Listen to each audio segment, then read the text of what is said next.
Welcome to Bloodbath and Beyond. Today we review Witching and Bitching. Hop on your broomsticks, because we're going for a wild ride.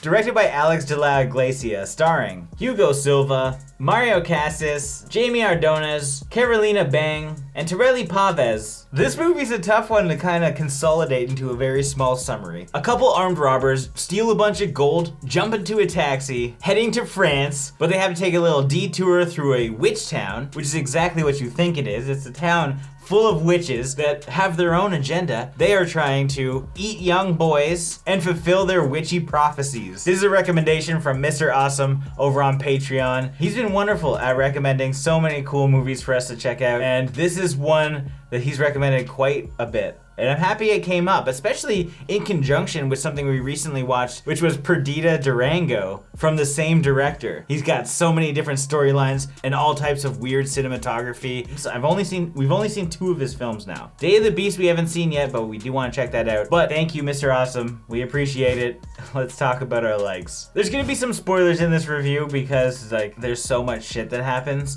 but I don't think anything that we would say would take away from the film whatsoever, because it's all about the journey and all this crazy stuff that continuously pops up. And that's what I liked about it. It's constantly trying to one-up itself. It definitely succeeds. It is subtitled, which is worth mentioning, I think. Well, we start with some witches, then we go to the bank robbery, and it just goes nuts. It's almost as if this is 2 separate movies, and I kind of like that. In the first hour, we establish our characters in this heist. We have Tony, we have Manuel, we have Sergio, and we have Jose. And I loved the chemistry that was built up in this car ride, because you actually like the robbers. You're thinking all right, so this is a crazy cops and robbers movie. But then when they get to the witch town, it goes 180, and oh my God, this was the funnest 1 hour I've probably had in a long time when watching a movie, because it was just nonstop craziness. They're all trying to get out of this messed up situation, and it's fantastic. What John neglected to mention was there is another person that was already in the cab, Calvo, who's just trying to go to some destination. I forget why. For a job. He just keeps getting pushed to the side, and that continuously happens throughout the whole movie. The comedy is not only over the top, but there's also so much subtle comedy. And this is one of those long jokes. But he's that character that continuously gets hurt, but just lives through it all. And he just wants to get to work, the poor guy. And I really like the comedy in this because it was so different. There were so many different levels to the comedy. The different interactions between the characters were just hilarious. The action is also great as well, because when they're fighting the witches, it's brutal. Whatever they have in their hands, it doesn't matter if it's the arm of a chair or just their fists, you feel the impact of every hit that happens. There's an unbelievable amount of people in this film. The amount of extras is crazy. There has to be 500 people.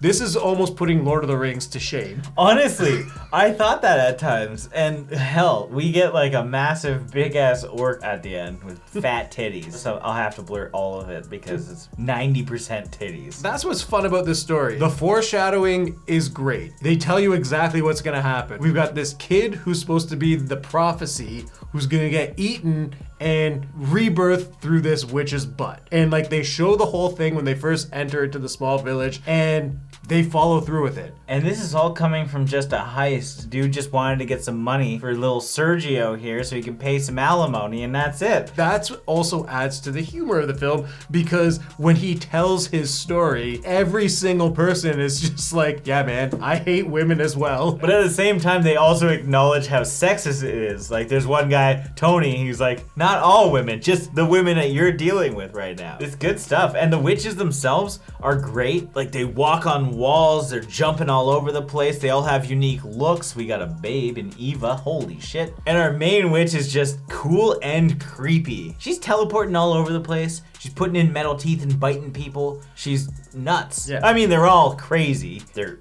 eating people, selling soup with people in it. I keep going back to the humor because there's just so many funny parts with Manuel seeing the witches like using human parts, or probably one of the funniest like shots and most awkward shots ever is in their little cafe restaurant diner when scrawny arm Louis just like reaches his hand to grab a girl's butt. But what's weird is like this whole movie is really well done. Like it's high action, high speed chases and shit. Like John mentioned, with the amount of people just on set, there is a shit ton going on. Stuff is breaking all over the place. There's little torture elements that are actually pretty funny when the guys are like, hey man, you're not cutting my ropes, you're cutting my fucking arm. Can you like not do that? Thank you. It's just a fun time, and I think that's about what we should probably talk about for the legs. Now, what didn't we like? I feel because it's dated, the CG of the witches themselves like jumping off the wall, it's very like Van Helsing style. But at the same time, we recently watched the new Mortal Kombat, and fucking Melina's flipping around looking the same.